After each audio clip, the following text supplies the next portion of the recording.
ብዙ የትዳር አማካሪዎችም ሳይኮሎጂስቶችም ምናምኖችም በደንብ ስለሚቃኙት እሱን እንተውና የበኛ ፊልድ ላይ እናትኩር። ይሄ መንፈሳዊ የሆነው ነገር ከዛሬ የሚመጣ ሴቶች ቀድመው ለሆነ መንፈስ መዳር። ጥቁር ያለ አይጥ አለ፣ በኦሮምኛ አባሲምቦ ይባላል። ምን የሚል ወሬዎች አሉ። እሱ መጥቶ ሲረብሻችሁ ልጄን ሰጥቼሃለሁ በሉት። አንዳንዴ ሁላ ምን እንደሚገጥመኝ ታውቃለህ?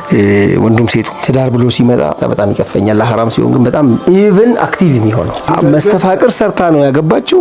አሁን ሸኾችን ስትጠይቅ ፈትዋ ነው የሚሰጥ። የመጀመሪያው መሰረቷ ኩፍር ነው። አዎ ከፈረች በወቅቱ። አንዳንዴ ሰው በዚህ ልክ ጅል ነው እንዴ ብለህ ታስባለህ? አሁን እኛም የምንሰራው ስራ ብትሰራ ማለት ነው። የሆነ ጊፍት አለ ተንዚል ይባላል። አሁን ደግሞ አዲስ አበባ ላይ ከተንዚሉ ትንሽ ለየት ያለች ነገር ደግሞ መታለች። አሁን ሰሞኑን እያዩ ያሉት የኢትዮጵያ ብር በሆነ ነገር ይታጠብና ብሩን ወደ ዶላር መቀየር። ይሄ አንድ ሸምሰል ማዕሪፋ የሚባል ኪታብ አለ። በቃ የሩሃን የጅን ዓለም የሚከፍትበት በር ነው የሚከፍትበት። በቃ ስለዚህ ይሄንን በራእይ አላህ በሰጠኝ ውስጤ ላይ ባለው ጂፒኤስ መርጬ ማገኛት እንጂ በሸይጣን ኃይል ጎትቼ ማመጣት መሆን የለባትም። ልጁን የደፈራባት በፊት ፍሩድ መቀጣት ነበረበት ለዚህ ወንጀል። ፍሩድ የሳይኮሎጂው አባት ይባላል።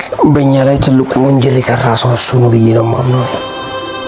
ሰላም አለይኩም ወራህመቱላሂ ወበረካቱ። ውድ ተመልካቾቻችን እንግዲህ ድጋሚ መተናል። የምንገኘው ወዳጁ አሊፋ ቲዩብ ላይ ነው። ይህንን ርዕስ በእርግጠኝነት በጉት የጠበቃችሁት ነበር። ምክንያቱም ሳምንት የሚገርሙ ሀሳቦችን አንስተን ነበር። ላገባ ላላገባን ለሁሉም የሚጠቅም ሀሳብ ነበር ያነሳ ነው። እንግዲህ የተለያዩ ኮሜንቶች ሰጣችሁናል። ኢንሻአላህ የተወሰነውን በዛሬ መመለስ ሞክራለን። ሌሎች ደግሞ የሚቀጥለው ሳምንት እንመለሳለን። ኢንሻአላህ ዛሬም አሪፍ ሀሳቦችን እናነሳለን።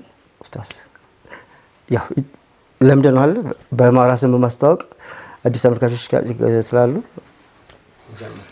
ያው እኔ ስሜ አብዱል ሐፊዝ በድሩ ነው የምባለው። በአሊፋ የባህል ሕክምና ሐኪም ነኝ። በመንፈሳዊ ባህላዊ መንገድ ነው ማከመው ማለት ነው። ከዛ ውጪ እንግዲህ ያው ማረጉን አንተው ጨምረው። ማረጉን በእውቀት የምትለው ነገር አለ። ስለዚህ እንቀጥላለን። ዛሬ ደግሞ ያው ከህክምና ጋር ተያይዘን ትዳርን እንቃኝበት ክፍል ላይ ነው ያለነው። ባለፈው ቃል እንደገባን እስቲ ይህ ከመጋባት ጋር በቀላሉ ተጋብቶ ከመፋታት ጋር ያነሳናቸው ኢሹዎች አሉ። አንተ ባለፈው ልክ ኮት ካረከው እንጀምር። ኮት ያደረግነው ነገር አለ። ለምሳሌ አንዳንዴ ሰዎች በቃ መጋባት ስላለባቸው ይገቡና ቶሎ ይፋታሉ። አንዳንዴ ደግሞ ማግባት ፈልግና ግራ የሚገቡ ነገሮች አሉ። ሁሉ ነገር አልቆ ምንድነው እየተፈጠረ ያለው የምንላቸውም ጊዜ አሉ። ብዙዎቻችን ያጋጥመናልና ከዛ እነሳ ያው ከማግባት በፊትና መጀመሪያ ከማግባት በፊት የሚለው በደንብ እንዳሰው ለምን ነው የማያገቡት ወንዶችም ሴቶችም የሚለውን ይሄ ሳይኮሎጂካል የሆነው ገና ነኝ የሚለው ብዙዎች የሚቃኙትን ይሄን ነገር አሟልቼ ምናምን የሚለውን ብዙ የትዳር አማካሪዎችም ሳይኮሎጂስቶችም ምናምኖችም በደንብ ስለሚቃኙት እሱን እንተውና የበኛ ፊልድ ላይ እናትኩር። በእኛ ፊልድ ላይ ይሄ መንፈሳዊ የሆነው ነገር ከዛሬ የሚመጣ ሴቶች ቀድመው ለሆነ መንፈስ መዳር በተለይ ማለት ዋናው። ከዛም ቀጥሎ ያው ሲህርም አይንና ስም ይመጣል። በዛው ልክ ፍቺውም ጋር እነኚህ ነገሮች አሉ። ዛር ስንል ያው ብዙ ጊዜ በቤተሰብ እየተመለከ የመጣ ጅን ነው። በሱ መስመር ለምሳሌ እሷ እንደ ወላጆቿ የነበረውን ዛር ጨሌውንም ተረክባ ቢሆን ራሱ የሱ አይነት እሱ የሚፈልገው አይነት ባል ካልመጣ ይመልሳል። ራሱ ይመልሳል ማለት ስፒሪቹዋሊ ይጋፋል። ይደርስና ይመለሳል ብትፈልገው ራሱ። ብዙ ጊዜ ግን ይሄ ዛር አምልኮች ከብዙዎቻችን ቤት ጠፍቷል። የተለያዩ የአምልኮ እንትኖች ብዙዎቻችን ጋር የሉም ዛሬ። እውቀቱም የተሻለ ነው። ይሄ ድሮ አውሊያ አላት ከተባለ የኬሊት ክብር ነበረ። ዛሬ ግን ክብር አይደለም። ያጓራ ምናምን ሰው ካለ ዛሬ ክብር የለውም። ስለዚህ ሂደቱ አስቀንሶታል። ከእስልምና አስተምሮትም ኢቭን ኦርቶዶክሶችም በጣም በዚህ ዙሪያ ላይ በጣም ብዙ ሰርተዋል። ሁለቱም ሃይማኖት ገብቶ ስለነበረ ማለት ነው። ነገር ግን እሱ የማይፈልገው ተደብቆ ጉዳዩን ለማስፈጸም ይቀመጣል። አንዳንዴ ወንዱንም ሴቱንም ከትዳር ከልክሎ አንዳንዴ ሁላ ምን እንደሚገጥም ታውቃለህ? ወንዱም ሴቱ ትዳር ብሎ ሲመጣ በጣም ይቀፈኛል። ለሐራም ሲሆን ግን በጣም ዝግ በቃ ደስ ይላል። አዎ ኢቭን አክቲቭ የሚሆነው በጣም በተደጋጋሚ የሚገጥመን ነገር ነው። ሴቶች ደግሞ በቃ ወደ እኔ የሚመጣ ወንድ ጠቅላላ ነን ሙስሊም ነው። ስለዚህ እኔ ሃይማኖትን ቀይሬ ማግባት አለብኝ እንዴ ታዲያ ወደሚለው ማለት የመጣልህን ነው የምትቀበለው። አክቹአሊ ስጦታ ነው፣ ትዳር ስጦታ ነውና እንዳይመጣ የሚያደርገው የሚያሰናክለው ግን ማን ነው? እዚህ ጋር ሸይጣኑ ነው። ያው ዛርም በለው ዋቴቨር። አንዳንዴ ሲህርም ይሄን ያደርጋል።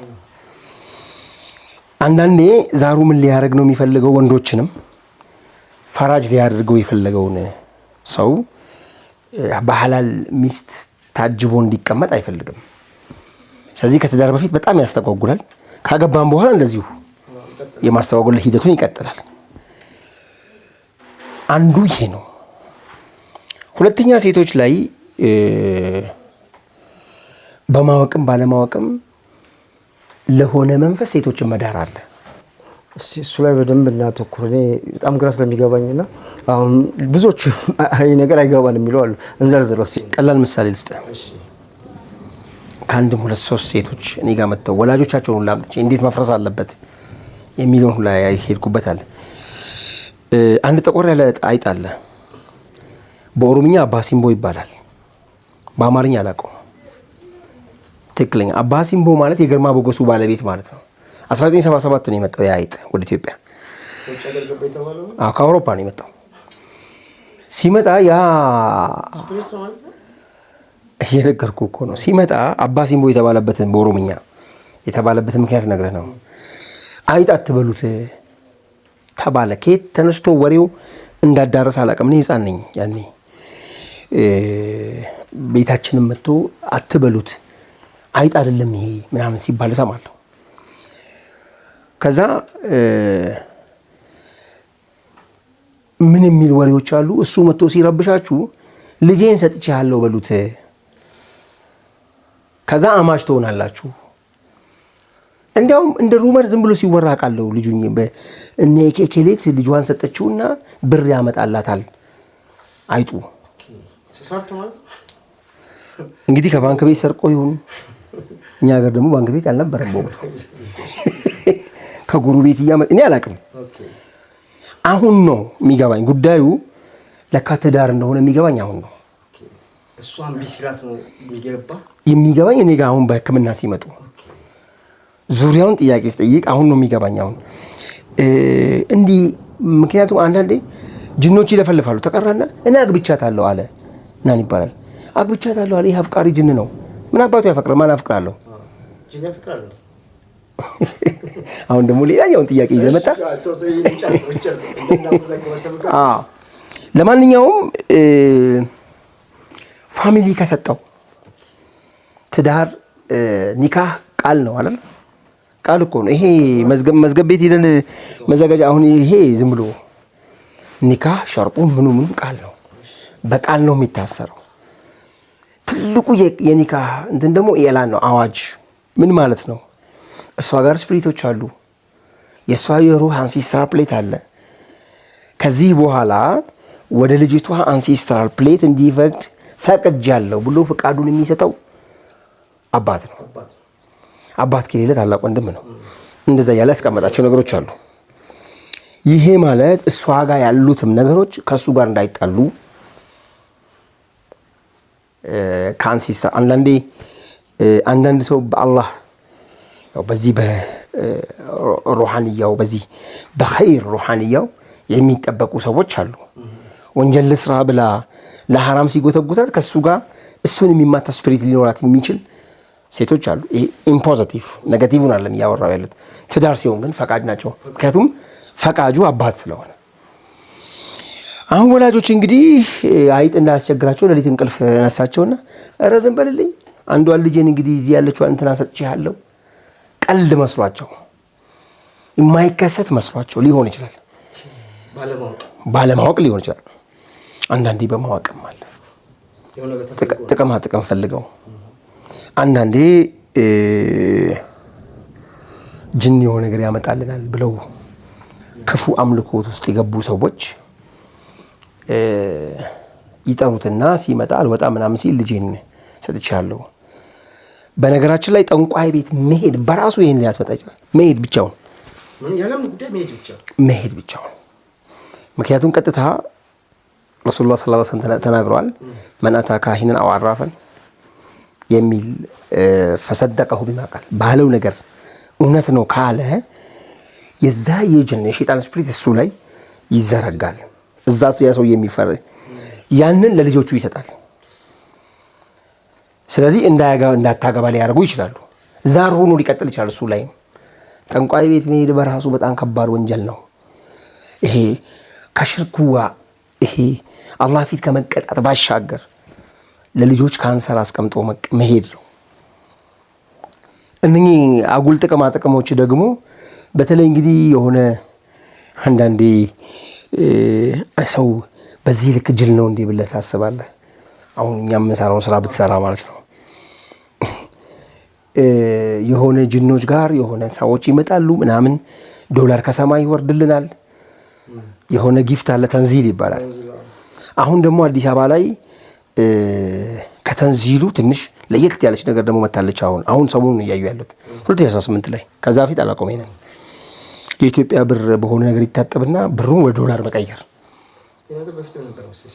እኔ አሁን ነው የሰማሁት። በቀደም አንዱ 2 ሚሊዮን ብር አጠበና 2 ሚሊዮን የሚያክል ብር ካለው ምን ማን አጥባለ እስቲ። ከዛ በኋላ የሆነ ነገር ተበላሸበትና የሆነ እንትኑን ለማስተካከል ሌላ እርድ ነገሮች ውስጥ ገብተው ምናምን ቤተሰቡ ለሁለት ተከፍሎ ጥል ውስጥ ይገባሉና በዚህ ጥል መሀል እኔ ጋር ይመጣሉ። ይሄን ለማስታረቅ ከባድ እንትን ውስጥ ነበር የገባሁት። በቃ እኮ ሲመጣ እኮ በቃ አነገስከው፣ ፍቃድ ሰጠኸው ቤተ ላይ ገባሃል። ስለዚህ ሰጠሁ የሚለው በአይጥ ያ አይጥ ጅን ነው በራሱ ማለት ነው። ባይዘው ስፒሪት ነው። ሰጠሁ ሲባል ዝም የሚል ልጅቷን አግኝቷታል ማለት ነው። ከዛ አሁን ገባኝ የምልህ እንግዲህ አሁን ስጠይቅ ማታ ማታ ሲመጣ የሆነ አይጥ ነው የገባ ቤት የሚመስለኝ። ከዛ በኋላ ግን በሰው ሸክል ይሆንና ይገናኘኛል ያለችኝ ታካይ መጣች። አሁን ወደ ኋላ ተመልሼ ነው ልጀምር። ስለዚህ ይሄ አይጥ ሰጠሁ የሚለው ነገር ኒካህ ሆኖ ልጅቷ ላይ ተድራለች ማለት ነው። ስለዚህ ይሄንን ዝም ብዬ መድኃኒት በሰጣት እኔ ነኝ ከጅኑ ጋር ቀዳይ ጥል። ምክንያቱም እሱ ባለ ሀቅ ነው፣ ህጋዊ ሚስቱ ናት እኮ። ማን ነው ግን ይሄን ያለው ስላት? እናቴ ናት። እናት ከሆነ ይቀላል፣ ህጋዊ አይደለም ያ ራሱ። ስለዚህ እናትየውን አስመጥቼ ይሄ እንግዲህ በተውበት እናቷ በመተው በትክክል እናቶች ደግሞ ይሄን አያምኑ። እኔ ቃሌን ተናገርኩት እንጂ ልጄን አግባልኩት እንዴ መቼ ደግሼ ዳርኩት እንዴ ምናምን ይሉሃል። ግን ቃሉ ብቻ ትልቅ ኩፍር ነው፣ በቃል ደረጃ ኩፍር ነው። ለልጅ ደግሞ እንዲህ ካንሰር ያስቀምጣል አንዱ። ስለዚህ ይሄ ሰው የህጋዊ ሚስቱ ናትና የሚመጣው ወንድ ጠቅላላ እየደበደበ ያባራል ማለት ነው። ልክ ባል ከሚስቱ እንደሚጋፋው በጥይትም ይምጣ በዱላም ይምጣ ጥበቃ ላይ ነው ለሱ። ስለዚህ እንዴ ብላ ታገባለች። እና እቺ ልጅ በጣም ከሚገርምህ ነገር ውስጥ ነገር በጣም ቆንጆዬ ልጅ ናት። አሁን አለች 2 እኔን የጠየቁ ወንዶች ሙተዋል አለች።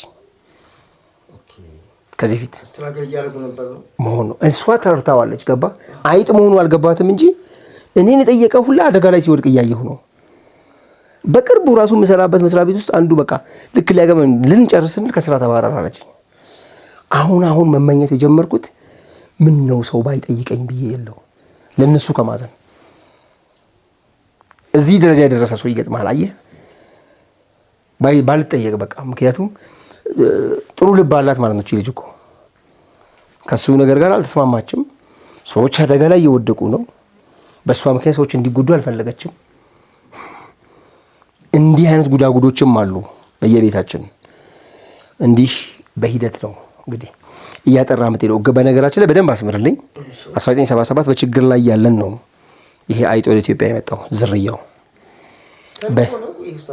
ተልኮ እኮ ነው ከአውሮፓ መጣ። እሱን እኮ ላብራራ ልፈልጌ ነው።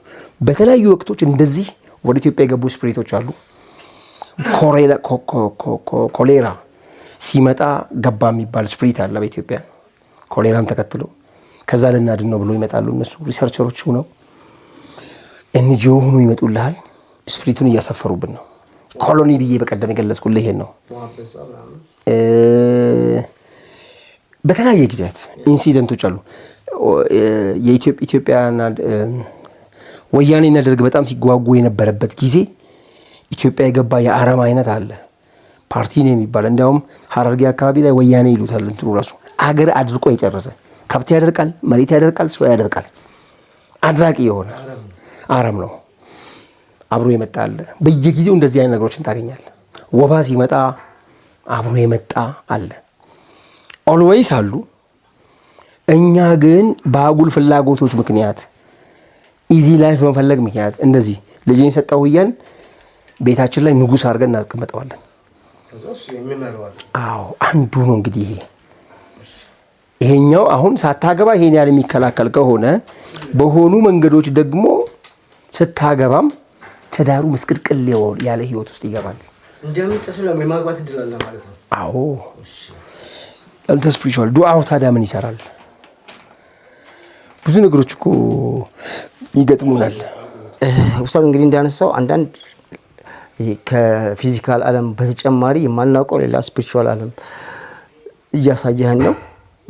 ብዙዎች አሁን ላይ ወጣ እያሉ አለ እኮ ነገር እያሉ ራሳቸው ፕሮሞት ራሳቸው መገለጥም ጀምረዋል። አሁን ላይ በጣም እያስቸገረ ያለው ቀለል አድርጎ ሙስሊሙ ለሙስሊሙ አሁን ላይ እንደውም ጭራሽ ፕሮሞት ይደረጋል። ፌስቡክ ላይ መስተፋቅር የሚባል ነገር አለ። መስተፋቅር ማለት አንዳንድ ሰዎች የሆነ የሚወዳት ልጅ ለማግባት የሚደረግ ነገር ይመስለኛል አይደለ ኡስታዝ? ከዚህ ጋር የማያያዝ ይችላል። አሁን ካነሳህልኝ በፍቃድ መስጠትና መስተፋቅር ጋር ደግሞ ያለው ልዩነትና አንድነት ንገረኝ። አሳዛኙ ነገር እኮ አንተ ጥያቄው ነው የምጠይቀኝ። እኛ ጋር የሚመጣው ግን መስተፋቅር ያሰራው ሳይሆን መስተፋቅር አሰርቶ ችግር ላይ ወደቀው ነው አሰርቶ። አንተም ታውቃለህ ባለፈው ስቶሪ እሱን ግለጸው የሚገርም ስቶሪ አለ። በመስተፋቅር አሰርታ ባላገባች ካገባች በኋላ ግን ባሏ ታመመ። ሲታመም በእሷ ችግር እንደሆነ ታውቃለች። ባሏ ብቻ እኮ አይደለም ልጆቿም ታመሙ። እስቲ በደንብ ብያስተንትን። መስተፋቅር ማሰራት ኩፍር ነው። ኩፍሩን አኺራ ነው የምንጠየቀው። ብዙ ዳዕዋ ላይ የምንሰማው ነው በአንድም በሌላም ቋንቋ። እዚህ ጋር ችግር ላይ መውደቅስ ያ መስተፋቅር ራሱ ምንድን ነው ብለህ ስታስብ በጅን አእምሮን ማሳት ነው። ሲህር የሚባለው የሰዎችን አእምሮ አስቶ እሱ ከራሱ ውጪ በሆነ ነገር ተጎትቶ እንዲያገባት ማድረግ ነው። ካገባት በኋላ ግን ትርፉ ይሄ ነው። መስተፋቅር ብቻ እኮ አይደለም፣ በሲህር ገንዘብ የሚያገኙ ሰዎችም እንደዚህ ነው። ሄድኩኝ ለምናምን አረድኩኝ ምናምን ተደረገ፣ የሆነ ዘንዶ ተሰጠኝ ቤቴ ውስጥ። አሁን እንግዳ ሲመጣብኝ መሳቀቃለሁ ዘንዶ ወጣብኝ ብዬ።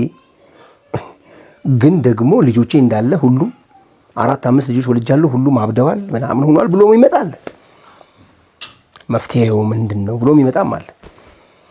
እኛ አሁን ድርጊቶች ብቻ ሳይሆን የችግሩ ተቋዳሽ ነው ሆነን ያለ ነው። እውነቴን ነው የምልህ። አንዳንዴ በጣም እጨነቃለሁ። ሀቂቃ ነው የምልህ።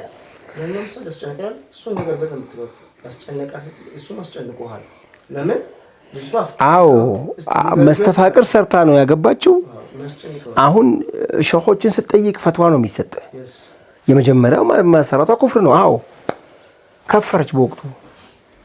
አሁን ግን ስትጸጸት እንዴት ተደርጎ ልጅ ሰውዬው ደግሞ መዳን ይቻላል? ያኛውን የግብር እንትንስ በምንድነው መሰረዝ የሚቻለው? ዳግም ጠንቋይ ቤት እንድትሄድ መታዘዝ አለባት። እሱ እስካወቀ ምንድነው የሚፈጠረው?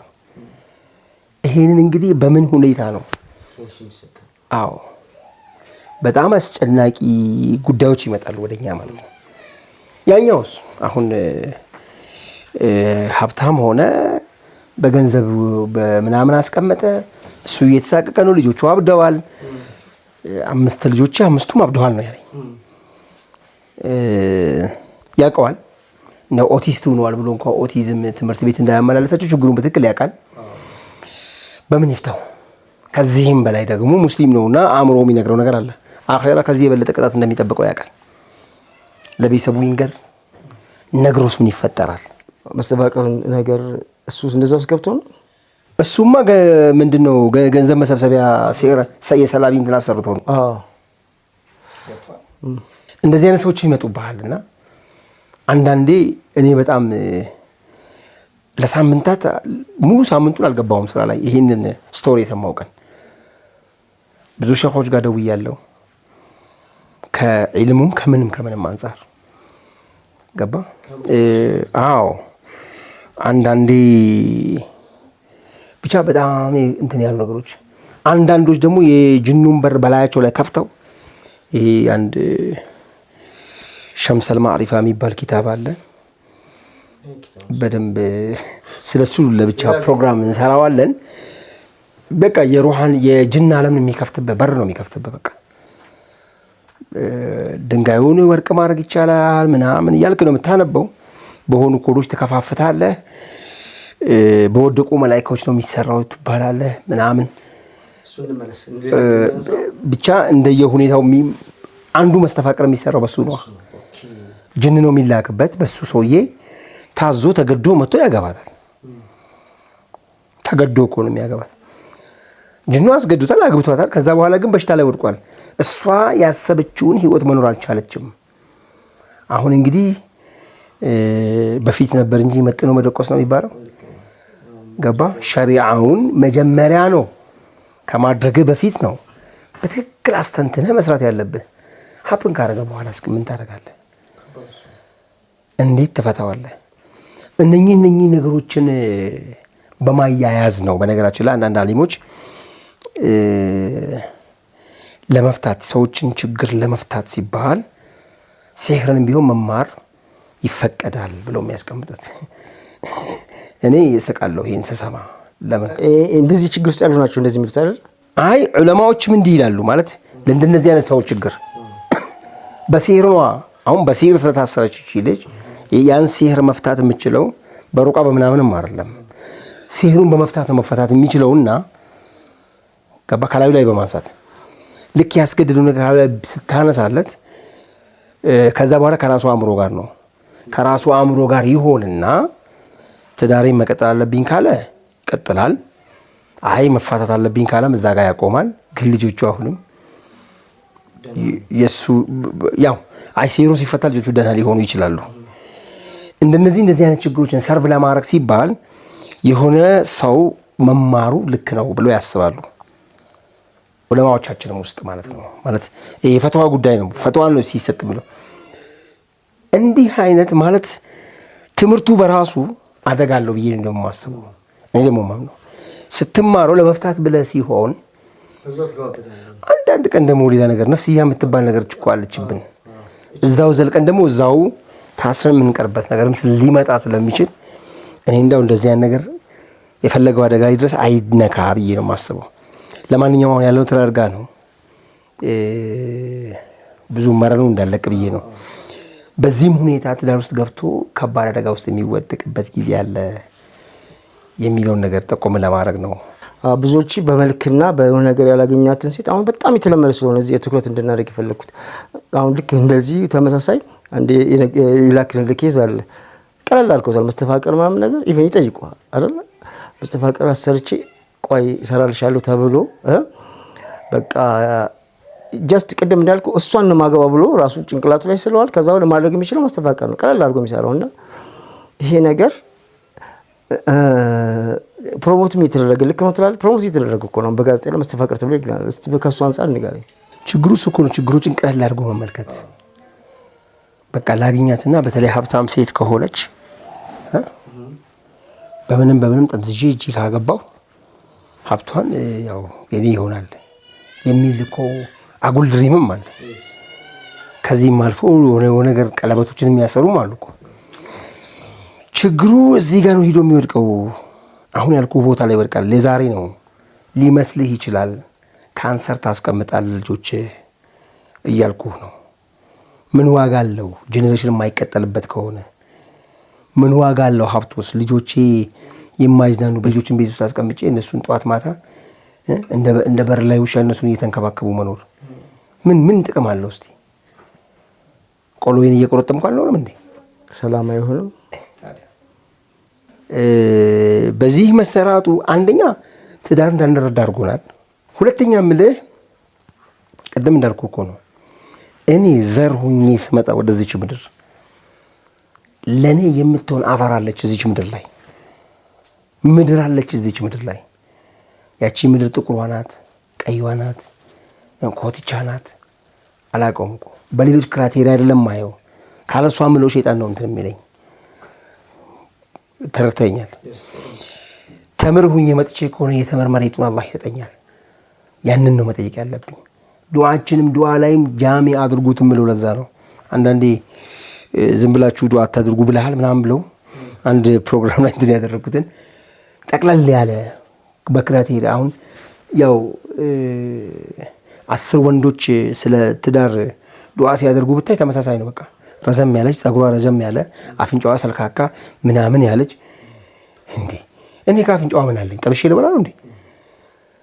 እኔ ለዚህ እኮ ኢቭን ውበት የሚለው ቃል ራሱ እኮ እስካሁን ዩኒቨርሲቲ ላይ ሆነ ትርጓሜ የለው። ምክንያቱም እንዳየሁት ነው። እስልምና በጣም ደስ ይላል እኮ ኢዛ ረአታ ሰረቱ ነው። ሲያያት የምታስደስተው ጥቁሯ ናት፣ ቢጫዋ ናት፣ አረንጓዴዋ ናት፣ አላውቅም። ከዛው ደግሞ ከተጋቡ በኋላ ፍቅርና እንትን ሰጣቸዋል የሚለው። ስለዚህ ይሄንን በራሴ አላህ በሰጠኝ ውስጤ ላይ ባለው ጂፒኤስ መርጬ ማገኛት እንጂ በሸይጣን ኃይል ጎትቼ ማመጣት መሆን የለባትም። የኔዋን ስጠኝ ብዬ ነው ዱዓ ማድረግ ያለብኝ። አቲና ፊ ዱንያ ሐሰነተን የሚለው እምራአቱን ሳሊሃ ናት ተብሎም ተፈስሯል። በእርግጥ ምድር ላይ ኸይር ነገር ከተቆጠረ ከጥሩ ሴት በላይ የለም። እሷ ናታ ዘሬን የምታበቅለው። ዘር ሁኜ እንድበቅል የምታደርገኝም እኮ እሷ ናት። ካለ ኸዲጃ ረሱላን ማሰብ እኮ አይቻልም እኮ በፍጹም አይቻልም። በተመሳሳይ የፈለገ ነገር ስንቱ ነብይ ነው ደግሞ የማይሆን ሴት ላይ ወድቆ ተቀጥቅጦ ያደቀ ያልነ ተነገረን ብዙ ታሪኮች አሉ። ታዲያ ቦታውን ማግኘት በጣም ከባድ ነው። ካለ በቃ እኮ እንዳልኩ ነው። የገብስን ወስደ አረቢያን ፔኒስ ደረቅ መሬት ላይ ብትዘራው አፋር ወስደ ብትዘራው በፀሐይም ተቀጥቅጦ አፈሩም ሳይቀበለው ንፋሱም አብኑኖት ከምንም ሳይሆን ይቀራል። ግን ገብስነቱ ገብስ ነው።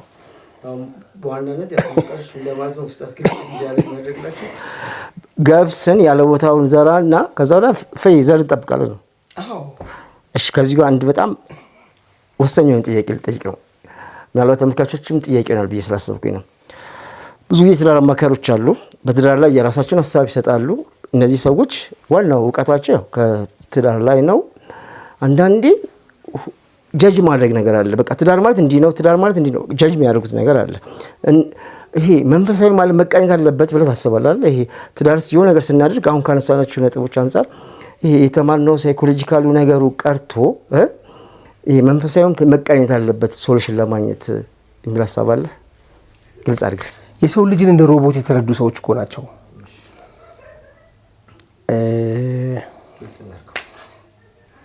ፍሩድ የሳይኮሎጂው አባት ይባላል። በእኛ ላይ ትልቁ ወንጀል የሰራ ሰው እሱ ነው ብዬ ነው የማምነው። ህይወትን፣ ፍቅርን ከሜካኒካል ነክ ነገር ጋር ብቻ እንድንረዳ በዚህ አስተምሮት ውስጥ የመጡ ሰዎች ናቸው አማካሪ ሆነው የሚቀመጡት። ያ ማለት የራሳቸው የሆነ መንፈሳዊ እውቀት የላቸውም፣ ሁላቸውም የተሰጣቸውን ብቻ ተገተው የወጡ ናቸው እያልኩ አይደለም። በጣም እውቀቱን ብቻ ተቀብለው ማስፋት የሞከሩ ሰዎችም በዛው ቅኝት ውስጥ ችግሮች የሚፈቱ ሰዎችም እንዳሉ አውቃለሁ። ያም ሆነ ይህ ግን አስተምሮቶቹ ጋር ስትሄድ በቃ ቀለል አድርጎ ይነገርሃል። ሴት ልጅ በሕፃንነት እድሜዋ ወደ አባቷ ነው የምትቀርበው፣ አባቷ ነው የምትወደው። ለምንድን ነው ሲባል የተደበቀ ሴክሹዋል ፍላጎት ስላላት። እንዲህ የተማረ እቺ ትምህርት ቤት ላይ ሰማና ሰብኮንሺየስ ላይ ትቀመጣለች። ሴት ልጁ መታ በደንብ ስትንከባከበው ምናምን አባት ምን ብሎ ያስባል? አይ ይሄ እኮ ሴክስ ፍላጎት ስላላት ነው ብሎ እንዲያስብ አድርጎት ይሄ ትምህርት ነው የጀመረው። ገባ? ልጁን የደፈራባት በፊት ፍሩድ መቀጣት ነበረበት ለዚህ ወንጀል። አስተምሮቱ ከዛ ስለጀመረ ማለት ነው። አማካሪዎችም ጋር ስትመጣ ብዙ ጊዜ ብዙ አቴንሽን ሰጥተው የሚያወሩት እቺ ቦታ ላይ ነው። ትዳር ያልኩ ዚዋጅም ላይ ከዛ በላይ ነው። ሰዎች ከተረዱትም በላይ ነው። ይሄ ሜካኒክሱን በደንብ መረዳት አይቻልም። ምን አይነት ማግኔቲክ ፎርስ ነው? አዎ ፎርሱ በጣም ከባድ ነው።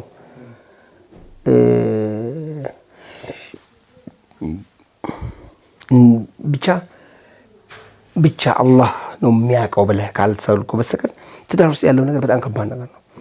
ያንን ከባድ ነገር በእኔ ትንሽ አእምሮ መረዳትና አስተምራለሁ ብሎ እርግጠኛ መሆን በራሱ ብዙ ፋክተሮች ነው፣ ብዙ ሺህ ፋክተሮች ነው ያሉት። ነገርኩ እኮ መሬት ውስጥ ዘሩ እኮ እሷ ውስጥ የሚወለደው ልጅ ብቻ ነው የሚያስበው ሰው። እሱም ራሱን በራሱ አካል ላይ የሚጸድቀው ትዳር ውስጥ ሲሆን ነው። ግብረ ስጋ ግንኙነት የሚባለው ነገር እሱም ራሱ ላይ እንዲጸድቅ ያደርገዋል። ገባ?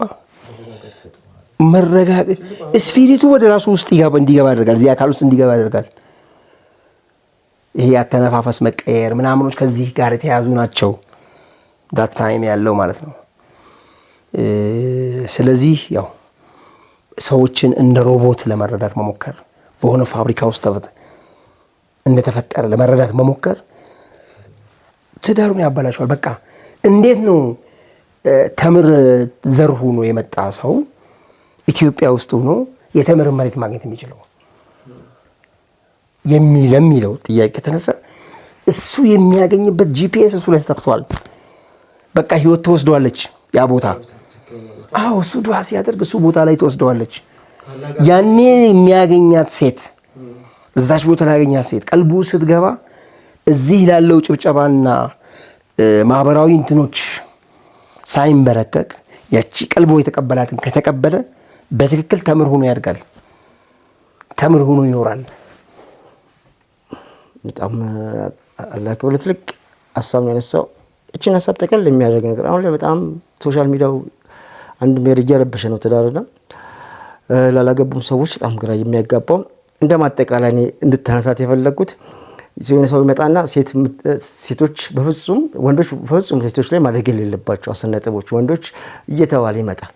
ከዚህም ከዛም ደሰው ይሄ ነገር ምን ይፈጥራል? እኔ በጣም አንዳንዴ ለአእምሮ የሚከብደኝ እዚህ አዲስ አበባ ያለችው ሴት ቀደም እንዳልከው ማለት ጋምቤላ ያለችው ሴት የራሳቸው አስተሳሰብ ነው ያላቸው፣ ለራሳቸው ስሪት ነው ያላቸው እና ሴቶችን ብለን ጄነራላይዝድ ስናደርግ ወንዶች ብለን ጄነራላይዝድ ስናደርግ ከየትኛው እውቀት ከየትኛው መንፈሳዊ እውቀት ተነስተን ነው? ይሄ ራሱ በጣም የጉዳይ ይመስለኛል። በዚህ መልእክት ካለ እሱ እኮ ነው ትዳርን ድንበርም ህግም አይመራውም። ትዳርን የሚመራው ፍቅር ነው። ራሱ ያ ጂፒኤስ ቤት ውስጥ መደረግ ያለበትን ያስተምርሃል። ምንድነው ማድረግ ያለባት፣ ምንድነው ማድረግ የሌለባት የሚለውን ራሱ ፍቅር ይመራዋል። ህግ አይደለም የሚመራው ትዳርን እያልኩ እኮ ነው። ከዚህም ከህግ አልፌ እኮ ድንበርን መሰራት የለበት ሀቅ የሚባልም የለም እያልኩ እኮ ነው።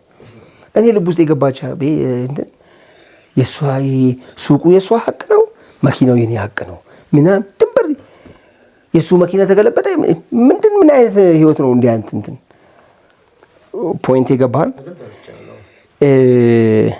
በአንድነት ውስጥ ሁለትነት የለም ማለት ነው። በጣም አሪፍ ይገልጸዋል ብዬ አስባለሁ። በአንድነት ውስጥ ሁለትነት የለም።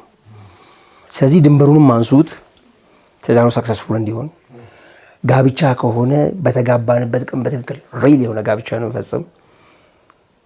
ለመፋታት የዘጋጀ አእምሮን ይዘው ወደ ጋብቻ የለም። በቃ የተቀላቀለ ነው። ተጋባ ነው። አንዱ ላይ ይጋባል። ለዛ ነው የሷ ወላጆች የሱ ወላጆች የኬሌ ወላጅ እንኳን የሚባል ነገር የለም። ከተጋቡ በኋላ የጋራ ወላጆች ነው ያላቸው። በዚህ ደረጃ ሲረዱት ትዳሩ ይሰመረ ይሆናል ብዬ አስባለሁ። ወደ ተመልካቾቻችን እንግዲህ የተነሳው ሀሳብ በጣም እንደወደዳችሁትና የሆነ ትምህርቶችን እንዳገኛችሁ ተስፋ አድርጋለሁ። ጥያቄ መጠየቅ ትችላላችሁ። የኡስታዝ በዚህ ጉዳይ ላይ ሰፋ ያለ ትንታኔ ይሰጣችኋል። ግራ የገባችሁ ምናልባት ሲሪየስ ጉዳይ ህይወታችን ትልቁ ክፍል ነው እና ጥያቄዎችን ኮሜንት ላይ ማስቀመጥ ትችላላችሁ። እንግዲህ የዛሬ ፕሮግራም ይጨርሻል። ሀሳቦቻችን ወደ ተመልካቾቻችን እንግዲህ ኡስታዝ እስከ እናንተ ይጠብቀዋል።